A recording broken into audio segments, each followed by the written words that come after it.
introduce brilliant Santa Monica yoga teacher Byron De Marsé, originally an athlete from a cattle ranch in Oklahoma who stepped from veterinarian studies to international business studies, experiencing reality TV along the way, and finally arriving to teach yoga in Santa Monica.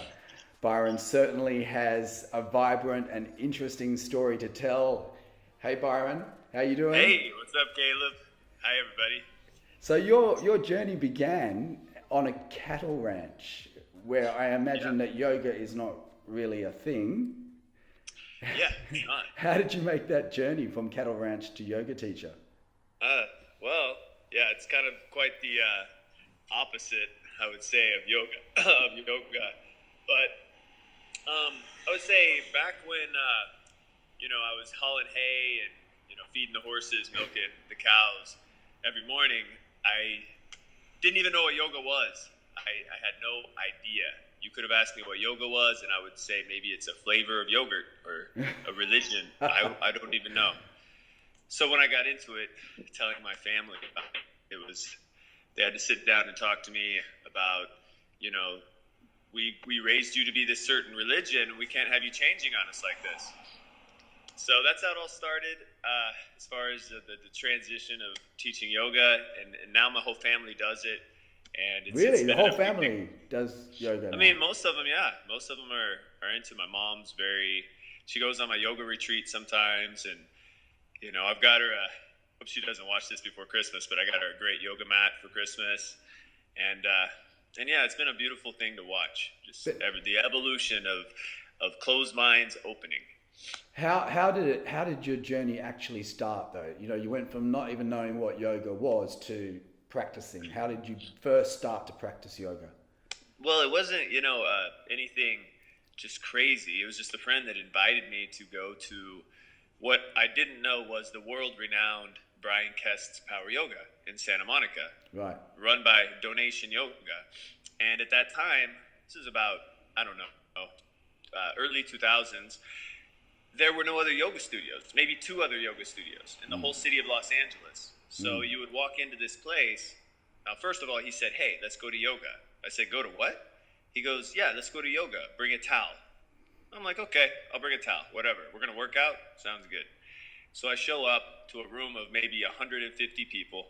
You can't even put your mat down. Literally have to push people out of your way a little bit to get a spot. And all I know is an hour and a half went by. I was drenched in sweat. I was miserable. I didn't really know what hit me. And that began a journey of yoga. I didn't like it right away, but it took a little while, and eventually became a regular practice. How different is your life now to what it was back when you were working on the ranch? Oh man, I mean it's a lot different. I think I've kept a lot of the same characteristics. The personality's still the same, but yoga's taught me a lot. So it's kind of given me equipped me with some tools, if you will, to just cope, as you go through your life and, the ups and downs. Didn't realize what I was getting into, I just knew I felt good afterwards. Yeah. So it's been amazing. Do you miss the cattle ranch? Yeah. It's funny. The other day, my friend sends me this Zillow is real estate, looking for rental properties kind of thing, or to buy properties. And sure enough, my old house is for sale. Somebody's selling the old ranch right now. So hey, if you got a few $1 million, you can buy 3,000 acres right now in Oklahoma. So tell us about your rather profound and unusual assignment working on a reality TV show with Tom Sizemore. Oh, you have a few hours to hear this? No. We have about 15 minutes. So okay, this story is it's interesting how this happened. I mean, it's literal storybook weird. You can't even make this in a movie. I'm in Los Angeles, but I'm from Oklahoma. I never planned on doing the acting or modeling gigs or anything like that. But I found myself after 6 months of being here in front of a camera. doing some modeling gigs. Well, this led me to meet a very good friend of mine who I'll just leave unnamed for now, but he's a very popular, famous guy out here. And he told me to get into this class, this acting class. So I did. And then 6 months after this class, he approached me with an idea to live with Tom Sizemore as a sober companion, babysitter, basically. A very interesting job. I didn't know who the guy was. I looked him up. He has a lot of credits. He's obviously a famous actor with a lot of problems. And honestly, whatever this friend of mine would ask me to do at that time, I would have just done it. He was like a mentor to me. So here you go. Next thing you know, I'm visiting in rehab, Mr. Sizemore, forming a relationship and a friendship. And then the next thing you know, VH1 decides to call me and says, hey, we just bought a bunch of footage from Mr. Sizemore, and we're going to be airing it on VH1 for 6 episodes. Would you like to be a part of it? We heard you're going to live with him. So of course, I'm literally like a kid at that point. I'm just like, okay, yeah, sure, sounds good. And that was the beginning of what became a kind of a nightmare, but also, I grew up so much in this couple of month period. It was crazy, traveling around the world, shooting movies, trying to keep this man out of trouble, a man who is impossible to keep out of trouble, and nobody to really, talk to about it either, because I'm just on my own, riding in the back of SUVs like men in black with a bunch of men in suits on my way to court. You can't make this stuff up. I could go on and on, tell you some stories that were very traumatic, but some of it's even documented on television. I would be walking around Santa Monica, people would be like, hey, you're that guy on Shooting Sizemore, that reality show. And I'd be like, yeah, I am. That's really weird that you watch that show. Would you say that it was an enriching experience for you? Absolutely. Would never do it again, but absolutely. One of the best experiences growing wise, whatever, doesn't kill you makes you stronger. That's the way I look at it. So who's your yoga mentor? If I had to pick one mentor, I'd probably go with Brian Kest. Mm-hmm. He's just done so much for the American side of yoga, at least, kind of bringing power yoga into fruition. And a lot of the yoga teachers out here that kind of followed in his footsteps as well. I don't know if you're aware of, say, Travis Elliott. Yeah. Or, do you know him? Rudy Mataya. There's a lot of people out here. Govindas. But I'm also one of those guys who I don't really claim to have a teacher. I just pick up everything around me and try to do it my own way. And I can credit the substitute teacher for, who knows, just some random teacher anyways that I didn't expect to even go to. I can credit them for my growth as well. So tell us about your teaching style. Well, let's see here. Because I got in through the power yoga, everything's in moderation. It's all about wellness and power yoga is supposed to be about empowerment, not necessarily just about sweating and stuff like that. So there is no right way.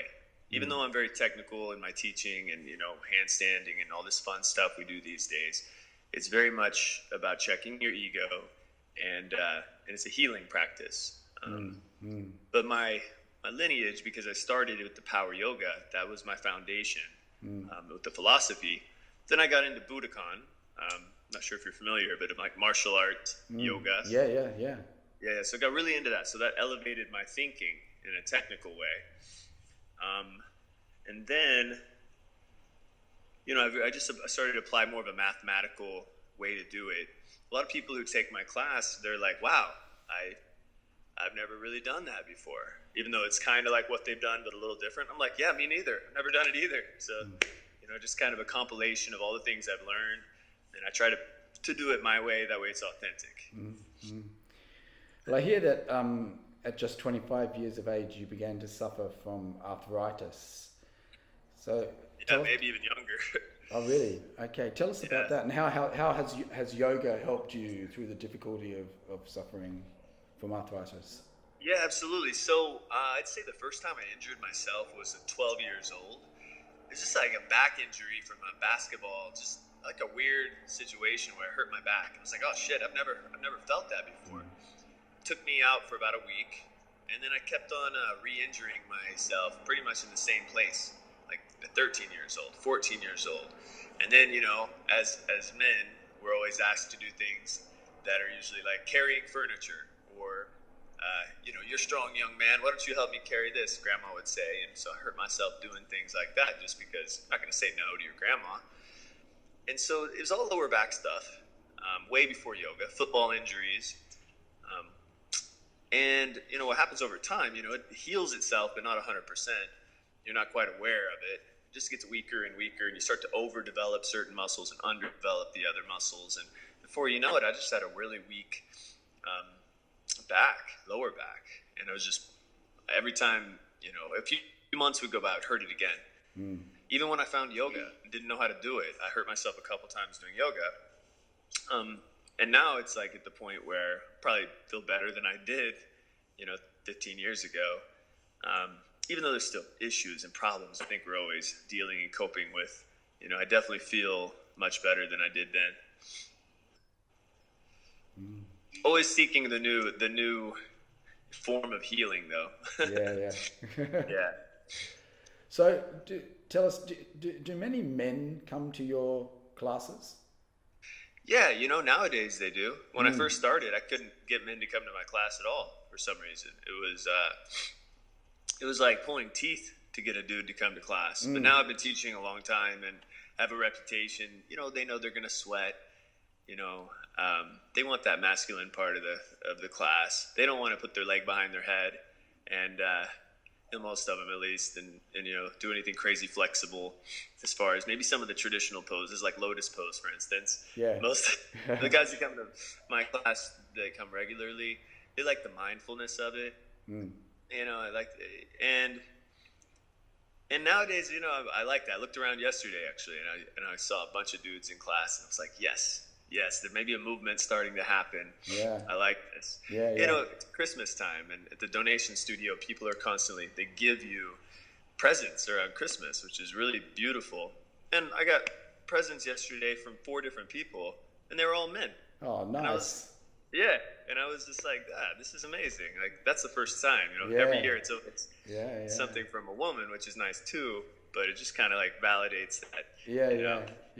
What advice would you give to like guys who are thinking of taking up yoga but not quite? Yeah, isn't that the question? Yeah. That's always I'm always trying to figure out the best way to communicate to men how, like why to get into yoga, how to get in, why should you get into yoga? And you can go with like the approach of being kind of analytical and saying, man, it's going to be so good for you. You're going to open up and you're going to experience emotional releases and stuff. But that doesn't really resonate with men. So you just you gotta find a way to almost trick them into coming, So you just kind of got to let them know it's going to be difficult, but if most men just can't check their ego. So they're afraid they're going to look stupid. Yeah. They want to look like men when they do it. They want to look good. And so I just say, hey, look, the first couple times are going to be a struggle, and just accept that. And then when you come back, maybe around the 4th or 5th time, you're going to start to get the hang of it. You're not going to need to look around the room. And when that starts to happen, then you're going to start to love it. I also tell them, I say, hey, look, you can go with your friend or your girlfriend or whatever, but eventually go by yourself. Allow yourself a little vulnerability where you can have an experience that's not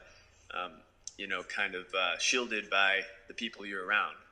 Because if we already have an identity that we feel like we have because we're with a certain person that views us a certain way, we can't reinvent ourselves and go through. They don't realize that's what's going to happen. But if they just go alone, that's what happened to me. It's like finally I just went by myself and I started to get hooked. It's like a drug. I was like, holy shit, I don't know these people anyways in here. I can do whatever I want, And I was awful. I was one of the worst people at yoga, I think. in the history of yoga at first. Which is why, I teach it now, is because I went through profound changes. Yeah. So before we finish up, can you leave us with some more profound words of wisdom for our supporters out there? Profound words of wisdom. Oh man. Sorry to put you on the spot.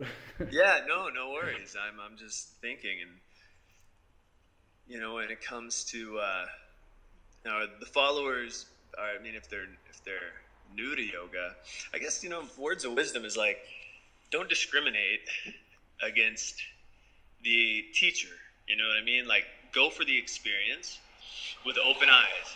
I don't know how many people are just, especially like teachers like that have been teaching a while, like us. They won't go try something new.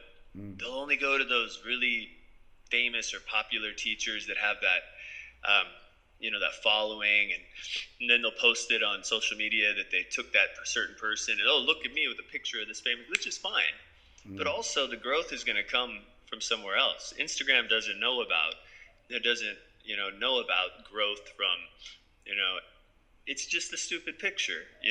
We have to open ourselves to the possibility of growing from the unexpected. I always tell my students, I'm like, look, you're not here to learn.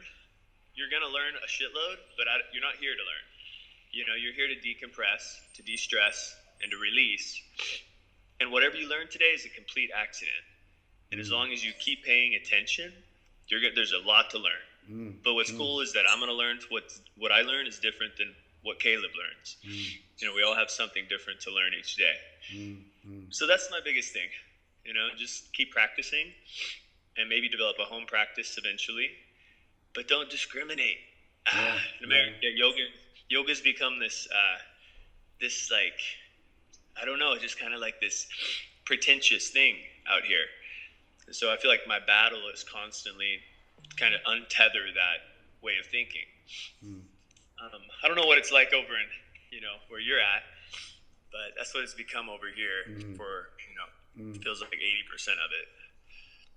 Well, thank you very much, Byron, for the chat, and I wish you all the best with all your endeavors, and welcome to the Warrior Addict family. Thank you, Caleb. Great to have you on board. Awesome, man. I appreciate the interview, and hope to see you again really soon. Catch you soon. Bye. Thank you, guys. Bye-bye.